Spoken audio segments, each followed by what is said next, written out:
This weekend, our talented students are showcasing their musicianship and dedication at the 2025 New Mexico State Marching Band Contest in Rio Rancho, New Mexico.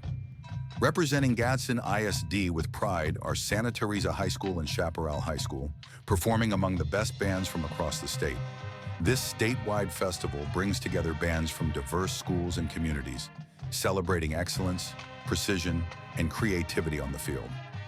Unfortunately, due to unforeseen circumstances, Gadsden High School was unable to compete this year, but we look forward to their return in future competitions.